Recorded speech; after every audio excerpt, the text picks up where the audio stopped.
8장 35절에서 41절 말씀.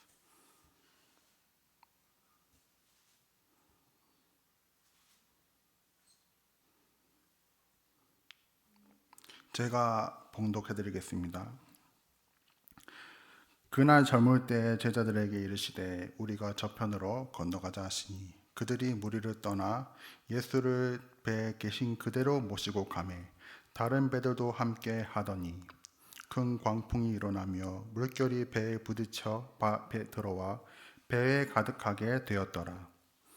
예수께서는 고물에서 베개를 베고 주무시더니 제자들이 깨우며 이르되 선생님이여 우리가 죽게 된 것을 돌보지 아니하시나이까 하니 예수께서 깨어 바람을 꾸짖으시며 바다더러 이르시되 잠잠하라 고요하라 하시니 바람이 그치고 아주 잔잔하여지더라. 이에 제자들에게 이르시되 어찌하여 이렇게 무서워하느냐 너희가 어찌 믿음이 없느냐 하시니 그들이 심히 두려워하여 서로 말하되 그가 누구에게 바람과 바다도 순종하는가 하였더라. 아멘. 오늘 설교의 제목은 너희 믿음이 어디 있느냐입니다. 다시 저에게는 어린 시절에 고향 기계에서 물에 빠지는 사고가 있었습니다. 그 기억은 이제 경운기 짐칸 뒤에 제 사촌 형과 저와 같이 타고 있었습니다. 그때 제 나이가 5살, 6살 때쯤 되었을 때였고 이제 그 짐칸 뒤에 사고 있었었는데 그때 누가 운전을 했었는지는 지금은 기억이 잘 안 납니다. 삼촌이었는지 제 아버지였는지는 모르겠는데 그 경운기를 타고 이제 가고 있었는데 이제 수심이 깊은 강변 우측을 코너를 돌려고 했을 때 그때 그 찰나였는데 그 뒤에 있는 그 머리는 코너로 돌아서 들어갔는데 뒤에 있는 짐칸은 이제 바퀴가 걸려가지고 그대로 이제 굴러 떨어진 겁니다. 그 짐칸에 있던 사촌 형과 저는 이제 같이 그 굴러 떨어진 바람에 이제 그 강물도 깊고 했는데 거의 죽을 뻔했습니다. 그래서 그렇지만 마침 이제 그 지나가고 있던 승합차가 있었기 때문에 승합차에 이제 저희 어머니가 타고 계셨습니다. 그때 무슨 여전도회 이제 끝나고 오시는 길이었는데 저희를 발견한 거였거든요. 근데 그때 겨우 물에 건짐을 받고 이제 살아났던 기억이었는데 제가 그때 물속에서 허우적거리면서 깨달은 진리가 있습니다. 내 인생에 아무리 평안해도 운전대를 잡은 사람이 실수를 하면은 끝나는구나. 이 사건과 오늘 본문 말씀과 이제 연관을 지어서 생각해 보면은 만약 우리 인생의 운전대를 예수님이 잡고 계셨다면은 이제 만약 그 인생에 고난이 없을까? 그런 생각을 했습니다.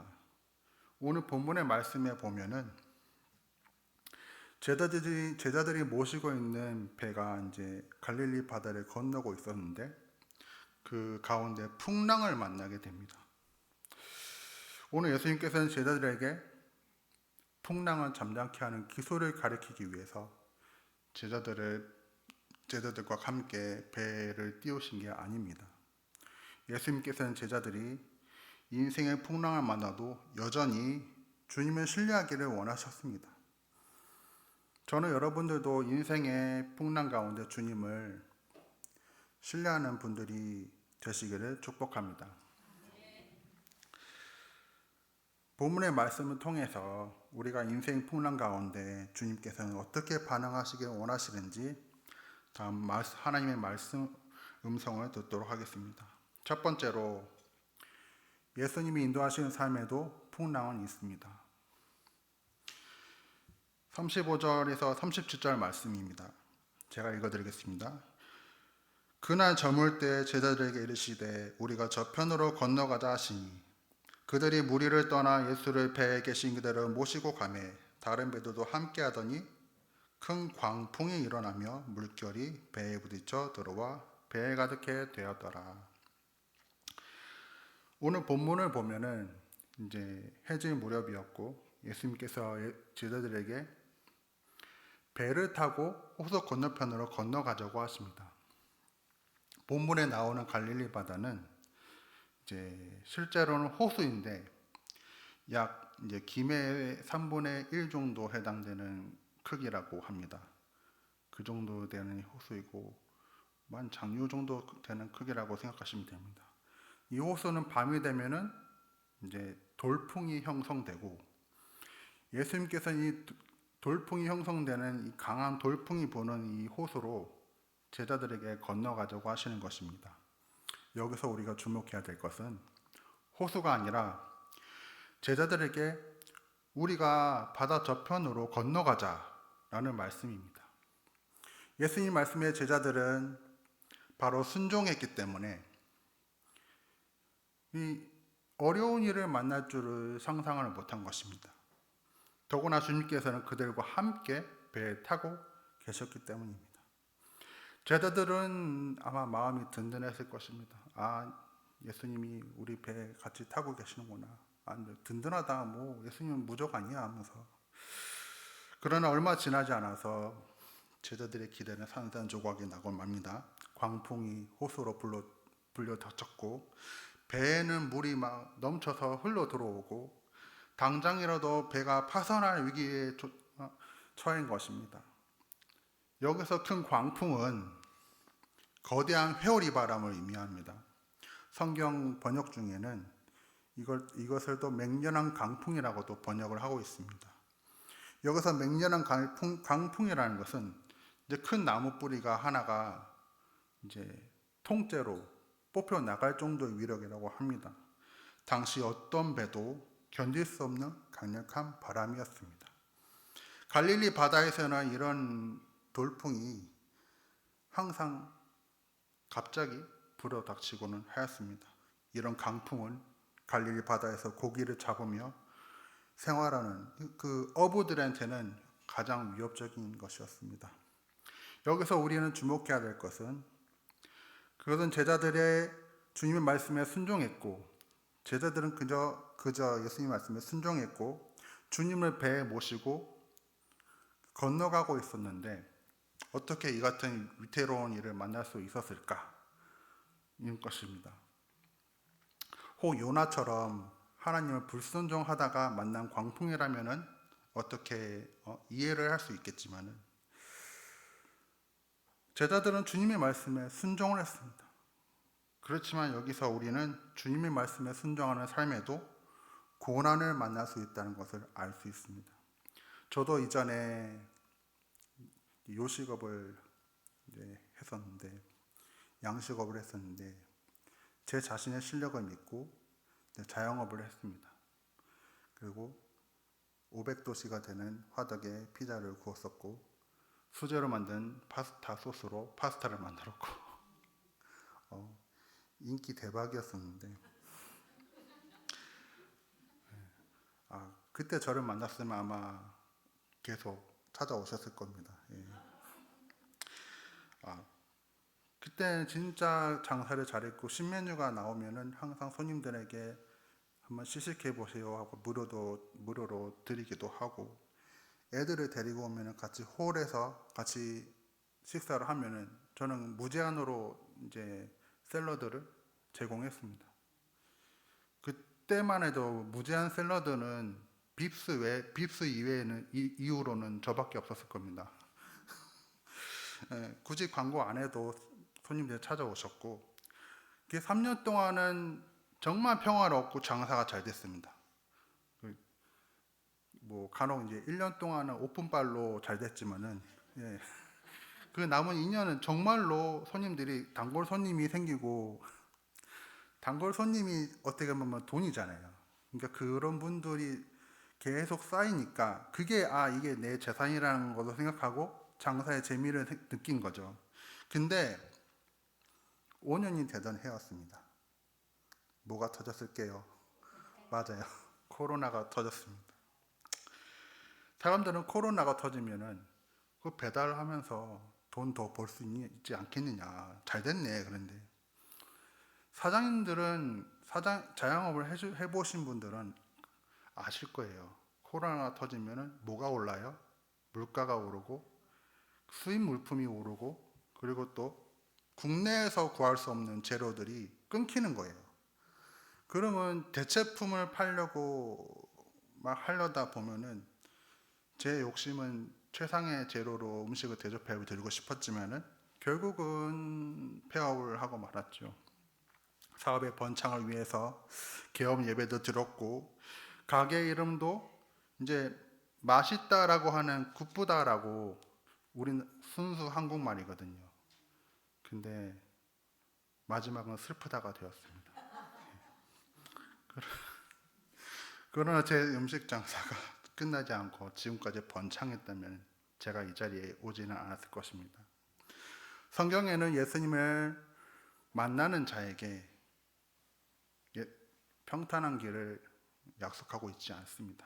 오히려 그리스도인에게 그리스도인이기 때문에 그리스도인이라는 이유 때문에 오히려 어려운 문제를 경험하게 되는 경우가 있습니다. 때로 신앙 때문에 가족들로부터 핍박을 받기도 하고 또 그리스도인이기 때문에 내가 회사에서 사회생활을 하면서도 피해를 보기도 합니다. 이슬람 국가나 북한이라는 하는 그런 공산국가 나라에서는 기독교인이라는 것 자체 하나만으로도 그 사람을 옥에 가두거나 심지어 죽이기까지 합니다. 사랑하는 성도 여러분, 하나님의 말씀에 순종하는 삶에도 고난은 찾아옵니다. 하지만 성도에게 일어나는 모든 일은 하나님의 계획 안에서 이루어진다는 것을 아시기 바랍니다. 우리는 어려움을 만나도 망하지 않는 이유가 있습니다. 오히려 그 일을 통해서, 그 어려움을 통해서 믿음이 더 단단해지고 결국에는 유익을 얻을 수 있는 것입니다. 그래서 힘든 일을 만날 때 왜 이런 일이 생겼을까? 그런 낙심하기보다는 하나님, 이 일을 통해서 무엇을 이루시기를 원하십니까? 나를 통해서 무엇을 하기를 원하시길래 이런 일을 저에게 겪게 하신 것입니까? 하면서 생각을 하고 하나님 앞에 나아가야 됩니다. 저는 여러분이 인생의 풍랑 가운데서도 더욱더 하나님을 신뢰하고 신뢰할 수 있는 믿음의 사람이 될 수 있기를 주님의 이름으로 축복합니다. 두 번째로 우리는 인생의 풍랑을 만났을 때 영적으로 깨어 있어야 됩니다. 38절 말씀을 한번 같이 읽어보겠습니다. 예수께서는 고물에서 베개를 베고 주무시더니 제자들이 깨우며 이르되 선생님이여 우리가 죽게 된 것을 돌보지 아니하시나이까 하니, 제자들은 바다에서 자기들의 힘으로 어떻게든 살아보겠다고 역량을 다 발휘해 보려고 했을 것입니다. 하지만 그날 밤은 감당할 수 없는 풍랑 앞에서는 제자들도 속수무책이었습니다.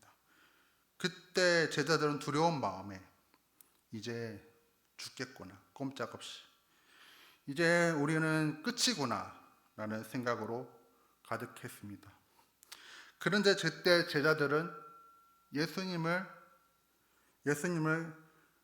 배에 같이 모시고 있다는 것을 그때 생각해냈습니다. 같은 내용의 본문인 누가복음 8장 24절 말씀에는 이제 주무시는 예수님을 마구 흔들어서 깨웠다고 나와 있습니다. 선생님이요, 우리가 죽게 된 것을 어째서 돌보지 아니하시나이까? 주 우리가 죽겠나이다. 사랑하는 성도 여러분, 우리가 문제만 바라보면은 주님을 잊어버릴 때가 있습니다. 하지만 주님이 나와 함께 계시다는 것을 믿지 못하면 제자들처럼 두려움만 가득할 뿐입니다. 주님께서는 제자들과 함께 배에 타고 계셨듯이 우리 인생의 배에도 함께 하십니다. 마태복음 28장 30절에는 예수님께서 이렇게 말씀하십니다. 볼지어다 내가 세상 끝날까지 너희와 함께 있으리라. 그 주님께서는 오늘 우리 우리와도 함께 계십니다. 주님께서 우리와 함께 계심을 믿을 때 우리는 어떤 삶의 풍랑을 만날지라도 두려워할 수가 없습니다. 사무엘상 17장 말씀에는 다윗과 골리앗 이야기가 나오지요. 만약 목동 다윗이 골리앗의 겉모습만 보고 판단했다면 아마 그 다윗은 이기지 못했을 것입니다. 또 나아가지도 못했을 것입니다. 골리앗의 키는 3m가 넘었고 무기도 거대했고 멀리서 보기만 해도 위압감이 느껴지는 모습이었습니다. 골리앗이 외칠 때마다 아무도 나가 싸우겠다고 나서는 사람이 없었고 심지어 사울 왕도 두려워서 떨고 있었습니다. 그런데 전쟁터에 한 번도 나가본 적도 없는 다윗이 그때 골리앗에게 나가면서 한 말이 있습니다. 여호와의 구원하심이 칼과 창에 있지 않다. 나는 너가 모욕하는 만군의 하나님 여호와 이름으로 나는 너에게 나아가노라. 다윗은 하나님께서 자기와 함께 계심을 믿었습니다. 그 결과 다윗은 단 한 번의 물맷질로 골리앗 머리, 이마, 정수리를 맞춰서 쓰러뜨렸습니다. 오늘 우리도 마찬가지입니다. 삶의 어려운 문제를 만났을 때에는 그 파도와 풍랑의 크기를 보면은 무서워하고 떨 수밖에 없지만은 하나님을 바라보게 되면은 그 문제도 문제가 아니게 되는 것입니다. 시편 23편에는 다윗은 이렇게 고백했습니다. 내가 사망의 음침한 골짜기에 다닐지라도 내가 해를 두려워하지 않을 것은 주께서 나와 함께 하심이라. 주의 지팡이가 나를 안위하시나이다. 다윗은 인생 가운데 수많은 사망의 음침한 골짜기를 다녔습니다.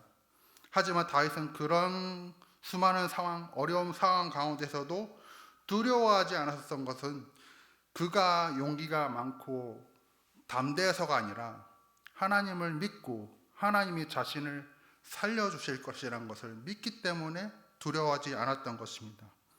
저는 여러분들이 인생의 문제 가운데서 항상 함께 하시는 하나님을 바라볼 수 있기를 바랍니다. 나아가 오늘 제자들은 두려움이 임했을 때 예수님에게 어떻게 반응했습니까? 제자들은 자신들의 한계를 깨닫고 선생님이여 우리가 죽겠나이다, 주여 우리가 죽겠나이다 라고 하면서 때로는 우리의 인생의 문제를 만날 때 우리의 힘으로 다 해보려고 하고 그래도 안 되면 하나님께 나아가 기도합니다. 하지만 우리의 삶의 가장 우선순위와 최선의 방법은 언제든지 하나님 앞에 나아가 무릎 꿇고 기도하는 것입니다. 사랑하는 성도 여러분, 삶의 문제를 만나셨습니까? 번아웃이 왔습니까? 인생의 광풍이 왔습니까? 제자들처럼 주님 앞에 나아가서 믿음으로 기도하시기 바랍니다. 에레미야 33장에 이렇게 말씀하십니다. 너는 내게 부르짖으라. 내가 내게 응답하겠고 큰 비밀을 내게 보이리라. 하나님께서 여러분이 부르짖는 기도를 들으시고 반드시 그 삶의 풍랑을 잠잠케 해주실 것입니다. 세 번째로 주님께서는 전능하신 능력으로 우리를 구원해 주시는 분이십니다. 39절을 읽겠습니다. 예수께서 깨어 바람을 꾸짖으시며 바다더러 이르시되 잠잠하라 고요하라 하시니 바람이 그치고 아주 잔잔하여지더라. 제자들이 부르짖으면서 깨어나신 주님께서 바다더러 어떻게 하셨습니까? 잠잠하라, 고요하라. 그러자 요동치던 바다가 고요해졌고 이것을 본 제자들은 또 두려워해서 예수님을 바라봤습니다. 이 사람이 누구지? 누구시길래 바람과 바다가 다 순종하는 걸까? 제자들은 모든 것을 버리고 예수님을 따랐지만은 그때 예수님은 누구신지 분명히 알지 못했습니다. 그러나 풍랑을 잠잠케 하신 이 사건을 통해서 그들은 예수님이 단순한 능력자가 아닌 하나님 만물을 다스리시는 하나님과 동일한 권세를 가지신 그 분이심이라는 것을 점차 깨닫게 되었습니다. 우리도 이런 질문 앞에 서야 됩니다. 예수 그리스도는 과연 누구신가? 그렇다면 우리가 반드시 알아야 할 예수 그리스도에 대한 지식은 무엇일까요? 가장 먼저 우리는 예수님이 하나님의 독생자이심을 알아야 됩니다. 이는 예수 그리스도께서 본질상 하나님이심을 말합니다. 요한복음 3장 16절에 보면은 하나님이 세상을 이처럼 사랑하사 독생자를 주셨으니 이는 저를 믿는 자마다 멸망치 않고 영생을 얻게 하려 하심이라. 여기서 독생자라는 것은 단순히 하나밖에 없는 아들이라는 의미를 넘어서 하나님과 동일한 본질을 가지신 유일하신 아들이라는 뜻입니다. 즉 하나님께서 보내신 구원자가 예수님 한 분뿐이라는 것입니다. 그래서 요한복음 14장 6절에도 이렇게 말씀하셨습니다. 내가 곧 길이요 진리요 생명이니 나로 말미암지 않고는 아버지께로 올 자가 없느니라. 많은 진리 중에서 하나가 아니라 예수님은 그 진리 그 자체이십니다. 생명을 주신 분이 아니라 생명 그 자체이신 것입니다. 그러므로 풍랑을 잠잠케 하신 능력은 단순히 기적이 아니라 예수님은 누구신지를 드러내는 계시입니다. 나아가 우리는 예수님을 죄 가운데서 우리를 구원해 주신 분이시란 것을 알고 믿어야 됩니다. 예수님께서 십자가에 달려 돌아가실 때 좌우편에 누가 있었습니까? 맞습니다. 두 강도가 있었습니다. 형벌을 같이 받고 있었는데 두 강도는 처음부터 예수님하고 같이 형벌을 받고 있었음에도 불구하고 조롱했습니다. 근데 한 강도가 말합니다. 예수님이 들어가시는 그 낙원에 저도 같이 들어갈 수 있겠습니까? 할 때 예수님이 내가 진실로 내게 이르노니 오늘 너가 나와 낙원에 있으리라. 이 강도는 구원받기 위해서 한 일이 아무것도 없습니다. 그저 그가 한 것은 예수님을 믿고 자기 구원을 부탁드린 것입니다. 그러나 그것으로 충분합니다. 로마서 10장 10절에는 이렇게 말씀합니다. 사람이 마음으로 믿어 의에 이르고 입술로 시인하여 구원에 이른다고. 복음의 진리를 모르는 사람들은 구원을 받으려는 인간의 공로를 쌓아야 되고 또 자선을 행해야 되고 어디서는 또 돌을 닦고 또 고행한다든지 무엇이든지 자기가 할 수 있는 것을 쌓아야 된다고 생각합니다. 그렇지만 그것은 하나님께서 원하시는 바가 아닙니다. 구원은 나 자신이 뭔가를 열심히 하고 그런 게 아니라 나 자신이 죄인임을 깨닫고 예수 그리스도를 믿으면 되는 것입니다. 사랑하는 성도 여러분, 예수님께서는 두려워 떠는 제자들에게 어찌 이렇게 무서워하느냐, 너희가 어찌 믿음이 없냐고 하셨습니다. 지금 삶의 풍랑을 만나서 좌절하고 두려워하시는 분들은 없으십니까? 저는 이제 제 이야기 마지막으로 한 번 더 하고 마치려고 하는데, 저에게는 하나밖에 없는 여동생이 한 명 있습니다. 근데 원래는 여동생이 태어나기 전에는 저희 어머니가 이제 애를 한 명 더 낳으면 힘드니까 또 삶이 고단하고 가난했기 때문에 이제 없애려고 했었는데, 제가 그 이야기를 듣고 난 다음에 제가 닭똥 같은 눈물을 흘리면서 이제 교회에 가가지고 하나님 이 여동생은 제게 주신 여동생 아닙니까? 안 됩니다.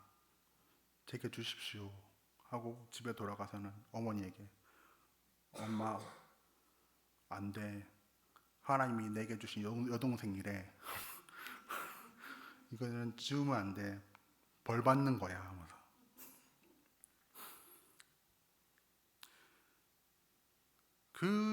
그런 기도 때문이었는지는 몰라도 저희 어머니가 이제 친척 이모네 집에 가가지고 있었는데 이모네 여동생이 어떤 교육을 받고 와가지고 막 벌벌벌 떨면서 얘기를 하는데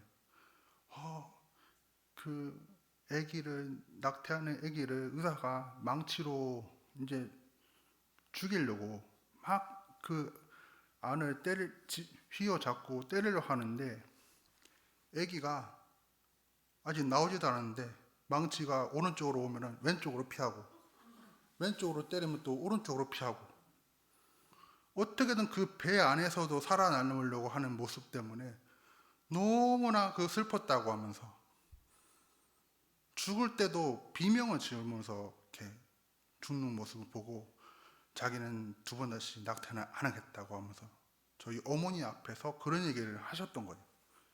저희 어머니가 그 얘기까지 들으시고 난 다음에 딱 마음을 먹으신 거죠. 안 지어야 되겠다. 하나님은 참